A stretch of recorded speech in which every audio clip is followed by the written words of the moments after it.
guys, Kim here, and you are tuned in to Kim E, the Diabetes MP. Now, when this video is going out, it is the start of Nurses Week. Now, if the calendar serves me right, Nurses Week is May the 6th through the 12th, and I wanted to do a fun video. And so I thought it would be very interesting to talk about the person and talk to the person that wants to go into the nursing profession. Whether it be that you want to be an LPN, or you want to be an RN, or a nurse practitioner, CRNA, whatever. The list goes on and on and on because we have such a broad profession.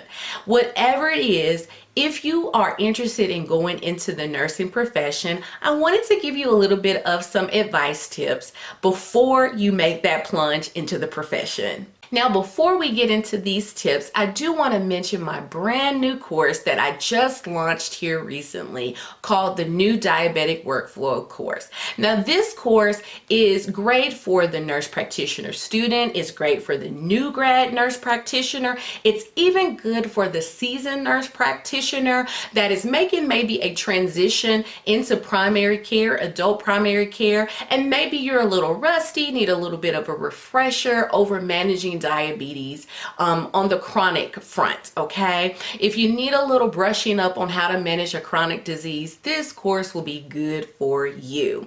Now, this course is jam-packed with a ton of content. You start out the gate, you have 6 content modules. It's a video course that you can go at your own pace. It's pre-recorded, so you can stop it, start it however you want. It can fit to your schedule however you like. It has a PowerPoint presentation, an ebook, an e-workbook that goes with it, tons of printables. It has quizzes at the end of the modules to test your knowledge. And at the end of the course, once you have completed the course 100%, you get access to the resource library that I call the Learner's Lab. And these are resources that can help you beyond the course. The course more so focuses on the newly diagnosed diabetic, but the resource lab helps you even with any diabetic that you have. It has resources in there that's good for any diabetic. If you are interested, I'll link it in the description box, and let's get into the video.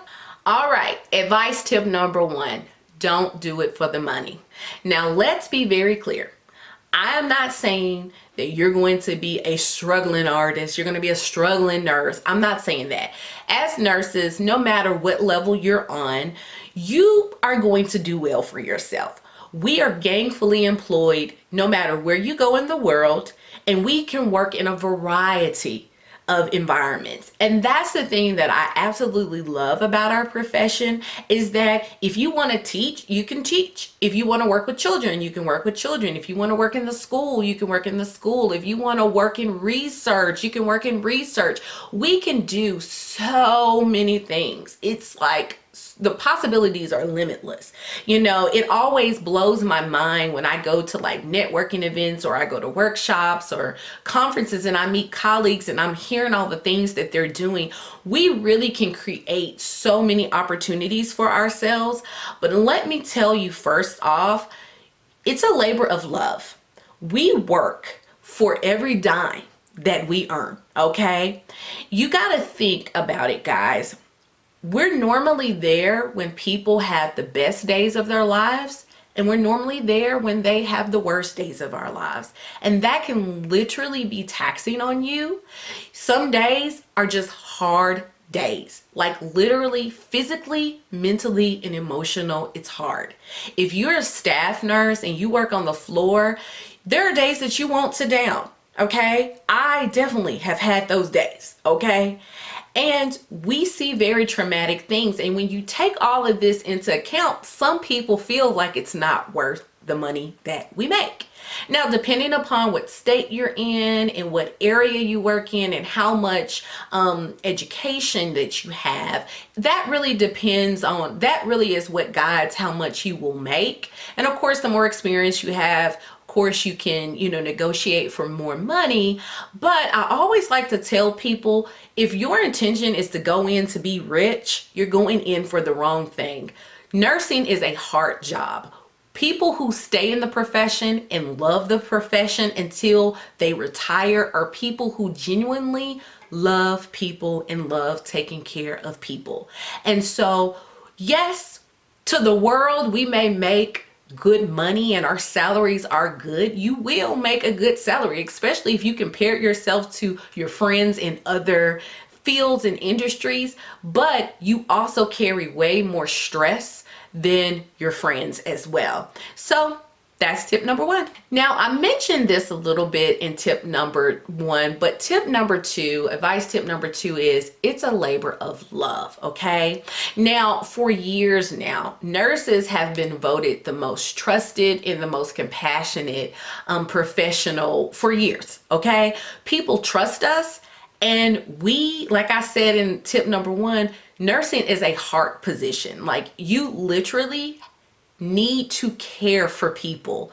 Okay, we're caring for people, but you literally need to care for people to care for people. Okay, if that makes any sense. Okay, it is an honor to be able to hold people's hands. And I have literally held people's hands as they have taken their last breath. I have comforted people who have lost loved ones. I have also cried with people who have just given birth to their first child. And I mean, it is so great to celebrate the wins, but it's also sad to be there for the losses as well. And so that's why I say this is a labor of love, because you have to nurse from your heart. Okay. And again, I want people to know this because we deal with things that other people don't deal with. And I remember being in nursing school, working on my bachelor's degree to become a registered nurse. And I remember doing my peds rotation, and there was a very, very sad situation that had happened in the PICU, the pediatric ICU. And I remember barely being able to keep a straight face. I wanted to cry. It was very sad. It was very tragic, and it didn't have to happen the way that it happened. And I remember turning to the nurse that I was with, who was a great and phenomenal nurse. And I asked him, he was a male nurse, I asked him, how do you deal with this day in and day out? And between him and the nurse manager, because we were in the break room and we were eating lunch, they gave me some great advice that I still use to this day. In a nutshell, they basically told me that they basically have to compartmentalize. And one of the things he said that he does is that when bad things happen to his patients, he would write their initials and their birth date in a little small notebook, and he would pray for them, and he would pray for their families, and he would remember their birthdays, and he would reflect over that. And then the nurse manager that was in there with us, what she said was she allows herself to cry. And because she had a little bit of a drive home, she was like, there is a mile marker that once I hit that mile marker, I know that I need to dry my eyes and I need to stop crying. But I allow myself to drive that however 30 minutes and just cry if I need it. And I stop myself solely because I know that I have to give to my own family when I get home, and I can't bring that home, okay?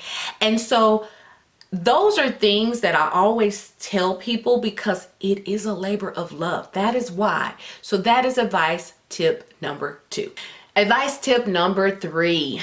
Commit to being a lifelong learner, okay? Now, this is something that if you work in any healthcare industry, like if you're a doctor, if you're a respiratory therapist, an occupational therapist, dentist, anybody, any medical professional, you have to commit to always learning, okay? Always, always, always learning. You always want to stay up to date on everything, okay? Well, at least the things that are relevant to your population that you see, okay? And never feel like you have to know everything and that you have to have all the answers. Actually, you actually just need to remain a student. You always need to have that zeal and that vigor to look stuff up when you don't know things, and to study and to read. That should become a part of your personality. That doesn't go out the window once you graduate from nursing school. And so if you are going to have a problem with having to look stuff up and read and maybe taking courses. And if you're a nurse practitioner, you will be taking extra courses for your continuing education hours. But if that's going to be a problem for you, then you may want to reconsider nursing, okay? Because the good nurses, the nurses that are highly intelligent, it's not because they walk around acting like they know everything. They actually the opposite. They know that they don't know everything, and then they know what they know, and what they don't know, they go look up, okay? And that is advice tip number 3. Lastly, now this is my motto. It's my motto for May. And I literally say it after my videos pretty much all the time, okay? Because this is something that I have also committed to, and something that I really try to instill in those around me that are nurses, especially those who are younger nurses. Never ever leave a nurse behind, okay? Now what I mean by that is, as you learn, you need to reach back and you need to teach. You need to lift as you climb, okay? Meaning that you need to always look at yourself not only as the student in advice tip number 3, but also a teacher. And not the type of teacher that's going to make your student feel stupid or an idiot or something like that. No, have compassion on people as people have had it on you. Be patient with younger nurses. Actually try to teach them and help them. Guys, this revolutionized my nursing journey. When I was a brand new registered nurse, I had some issues adjusting to the ICU, and I am not ashamed to admit to that, okay? And if it were not for older nurses, charge nurses that literally took time out to show me things and help me to perfect skills, I would not be standing here before you. There were times where I felt so inadequate as a brand new nurse, and they were there to comfort me and to encourage me and say, hey, we've all been there. And that is the posture that we all should have. There was a time where all of us were the green new nurses. We were the nursing students. And you may be a seasoned nurse of 20 something odd years, but you weren't always a seasoned nurse. And there was probably somebody who thought that you didn't know everything and could have called you out of things. Way more than probably what you were called out on. Remember your experiences and remember how they made you feel, good and bad, and try to be the change that needs to happen. I try not to get all, motivational and inspirational on y'all, but I kind of got to go there, okay? Now, I wanted to make this be my last point, just to take that home. Lift as you climb and never ever leave a nurse behind. Okay guys, that's all I have. So I hope that you learned something from these tips. I hope they were helpful and they were thought-provoking, and I hope they inspired you as well.